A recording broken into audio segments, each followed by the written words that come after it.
ela resolva se candidatar nas próximas eleições. Eu não duvido nada que um influencer que tem 20 milhões, 10 milhões... Pô, há pouco tempo também teve uma brincadeira, né? Foi uma brincadeira, tudo bem, mas o Felipe Neto também saiu aí e falou, pô, eu vou me candidatar, eu vou mudar o país. No dia, uma galera falou assim, caralho, velho, esse cara tem milhões de seguidores. Então eu acredito que nas próximas eleições a gente vai ver muito influencer se candidatando. Vai. Até pra limpar o rabo deles também, né? Porque se eles não fizerem algo pra se defender, né? É uma forma de defesa, ó. Vou entrar no jogo aqui pra me defender. E cabe o povo, né? Se informar mais também. É um ciclo complicado, porque o povo vem sendo imbecilizado. Aí, inclusive, usam essa questão identitária para você conseguir angariar votos.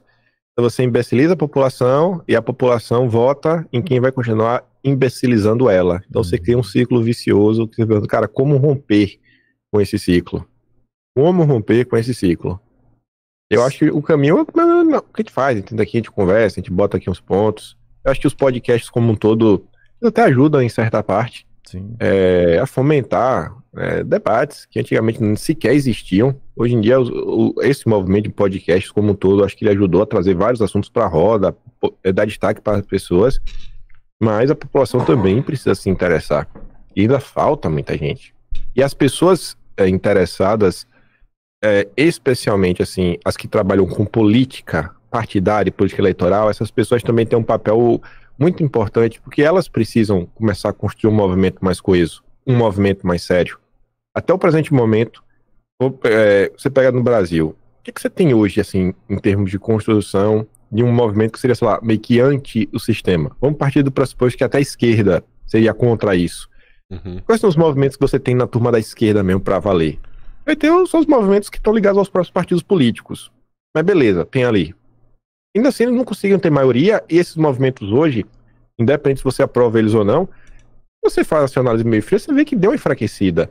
O Lula vai no 1º de maio, não tem quase ninguém. O PT não consegue mais encher as ruas. O pessoal, idem. Então, tem uma desconexão grande com a base. Então, a esquerda está falhando com isso. A esquerda está falando com isso. Quando você vai para a direita, independente de gostar ou não, você tem o MBL também, que segue aí, relativamente sólido na posição que eles estão. Nem enfraquece muito, nem cresce muito também. Eles vão andando assim, passo a passo, estão tentando se organizar um pouco mais, mas não é um movimento pequeno, porém, o pessoal escuta falar dele. E você vai ter botar um partido novo, que tá aí, tentar encabeçar uma direita, meio liberal, etc, tudo mais. Até o presente momento, não vem conseguindo obter grande êxito, eleitoralmente falando, e aí trouxeram algumas figuras muito mais pela visibilidade do que pelo conteúdo que elas têm para oferecer, tipo o Deltan Dallagnol, né? Vamos tentar usar o Deltan para conquistar votos. E você vai ter meio que também o bolsonarismo, que com aos trancos e barrancos, tem vários acertos, conseguiu crescer muito eleitoralmente, mas muito por conta de Bolsonaro. Eu sinto que se você olhar o movimento como um todo, se você tira a figura de Bolsonaro, ele não tem a mesma força. Eu não vejo, por exemplo, vamos pensar no passado. O que a esquerda fazia no passado? Os caras tinham contato direto com o chefe, né, do bairro, naquelas associações de bairro. O cara tinha contato com a associação de bairro, o cara tinha contato com um pequeno sindicato, com pequenos grupos ali, né, associações de ajuda, associações carentes. E então você tinha uma certa base social com penetração. Aquelas pessoas que estavam lá rodando o dia a dia, conversando com gente comum que não acompanha a política e pedindo voto, fazendo campanha por 4 anos, sem parar. E esse trabalho foi florescendo e é o que deu o tamanho que o PT e a esquerda ocupou por um tempo. Na direita, eu não vejo, por exemplo, o que é que a turma do Centrão faz. Terminou a eleição. Você olha as cidades que você pontuou relativamente bem, né? Vamos pensar no deputado federal. Olha, eu pontuei em, sei lá, 40 cidades acima de 7%. Se você olha na média, 7% dá para fazer uns 2 vereadores. Então, ele terminou a eleição. Ele nem saiu de férias. Ali em outubro ainda do ano da eleição, ele já está planejando fazer um roteiro ao redor do ano seguinte, do próximo, antes das eleições municipais, para ir nessas cidades, falar com esses 7% que votou nele, para ele conseguir direcionar a fazer vereador, quem sabe obter um espaço na prefeitura, quem sabe até ajudar na escolha do prefeito ou ter um prefeito dele. Então, trabalhar para isso, fazer essa base, chegar perto com a população para não só manter o eleitorado dele engajado e manter os votos dele, mas para ir crescendo, porque esse é o processo, cara, vai crescendo até se tornar um cacique, né? E ali, assim, um cara da região. E fazer isso não torna a pessoa boa ou ruim. O que torna a pessoa boa ou ruim é o que essa pessoa faz com esse poder na mão. Então eu sinto que falta isso por parte, principalmente da turma da direita. A turma é muito boa de rede social, faz 1001 vídeos, postagens, lacra bem, imita. Mas esse trabalho, sabe? Andar por aí, conversar com o povo, apertar a mão, rodar mesmo assim, cidade, ir lá, conversar com a população, ir começando a montar o seu pequeno feudo, porque não tem como uma pessoa só, não. Essa figura de Bolsonaro, Lula, não tem como esses caras que estão lá no topo, eles conseguirem rodar o país inteiro, um país de mais de 5 mil cidades.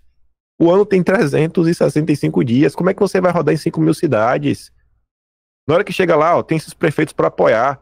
O cara vai saber ali, um ou outro, alguns ele vai pedir, me explica aí quem é esse cara, antes de eu pedir voto para ele, mas é humanamente impossível. Humanamente, são mais de 5 mil cidades, então não tem como uma pessoa só fazer isso. Então, muitas vezes, essas pessoas elas vão acabar delegando essa filtragem para os seus aliados. Então, o deputado federal, o deputado estadual, o vereador, essas são as pessoas que você precisa construir um negócio coeso para a informação ter credibilidade da ponta da linha ao fim da linha. E realmente ter um movimento mais concreto, mais coeso. Em paralelo, os partidos hoje no Brasil carecem muito de um projeto mais sólido. Assim, qual é o plano de vocês para o país? Falta isso. Eu tento trazer essa autocrítica para a direita, né, o tempo todo. Falo, gente, querendo ou não, você olha a figura de Bolsonaro, vê alguma coisa na cabeça. O cara é a favor do cidadão poder se defender, né, é a favor da propriedade privada.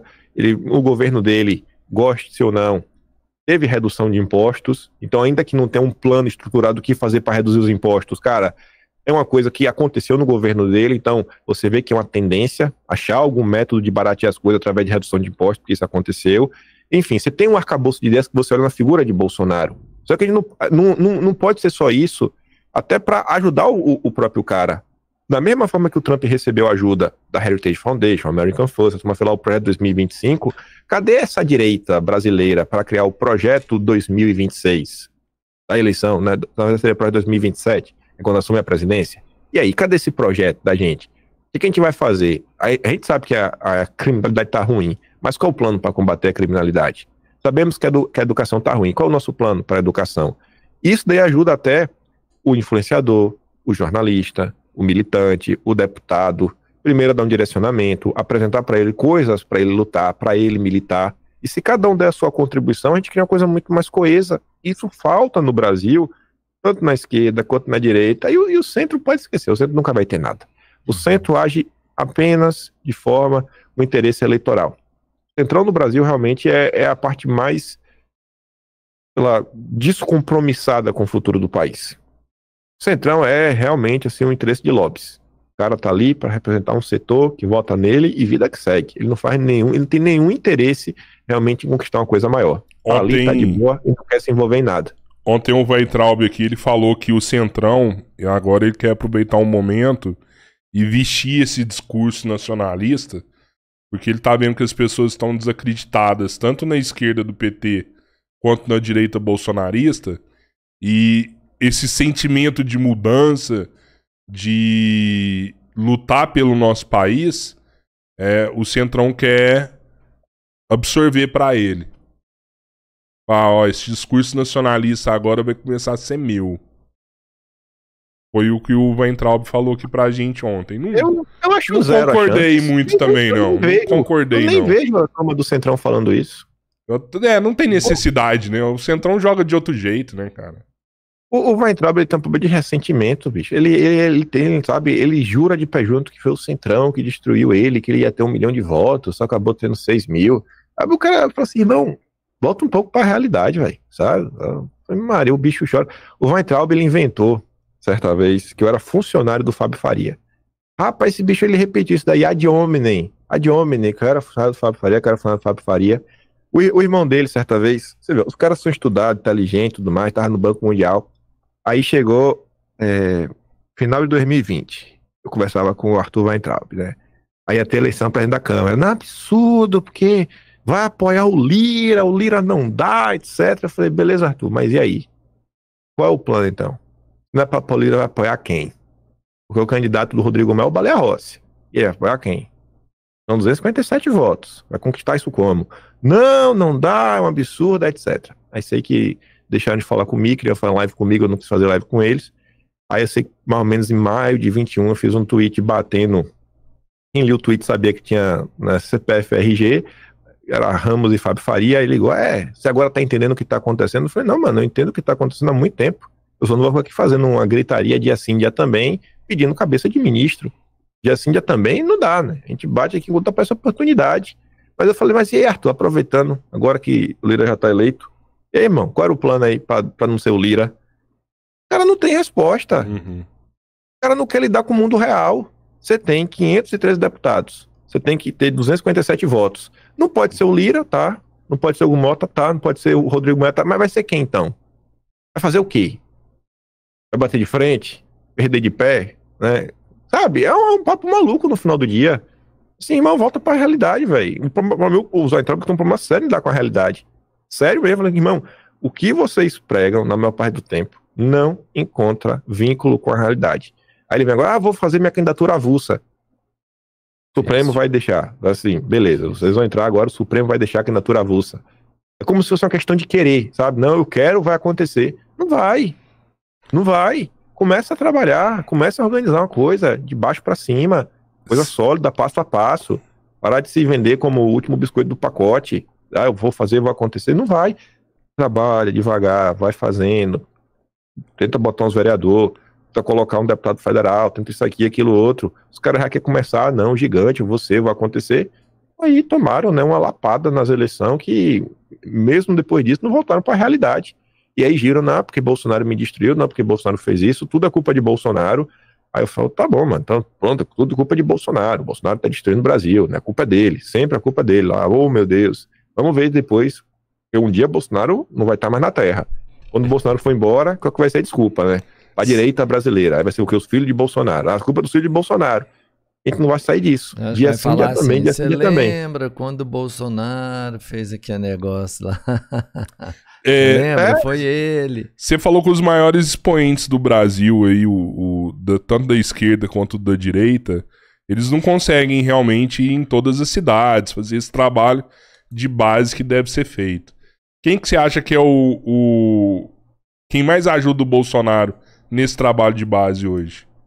Quem pode fazer isso por ele? Serão vários. No Paraná, o Felipe Barros, deputado federal, fez um trabalho grande lá e conseguiu fazer muita prefeitura, fez um negócio organizado. No Rio Grande do Norte, você vai ter o Rogério Marinho. Inclusive, quando o Bolsonaro agora ficou doente, o Rogério Marinho criou... acho que não sei se era Rota 22. Ali era para começar no Rio Grande do Norte, para ser um case do quê? Começar a visitar cidades em eventos, principalmente para ouvir a população e tentar ver assim, cara, o que está acontecendo hoje, até nas realidades locais, para tentar construir uma coisa mais coesa, até para colocar em prática a partir de 2027, quando a direita voltar ao poder. Então, cada estado aí você vai ter alguma pessoa que é da área, que tem um conhecimento mais profundo do que está acontecendo lá, é o cara que vai rodar com o Bolsonaro. Fala, irmão, olha, o que eu tenho?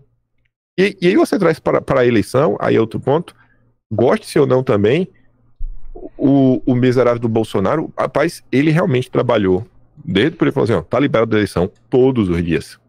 Todos os dias, em todo o período eleitoral, o cara rodou o Brasil inteiro. Todos eles fizeram isso. O Lula também rodou o Brasil inteiro quando ele pôde. Mas não foi todos os dias. Eu entendo também, o Lula é presidente da República, né? Não pode deixar de trabalhar.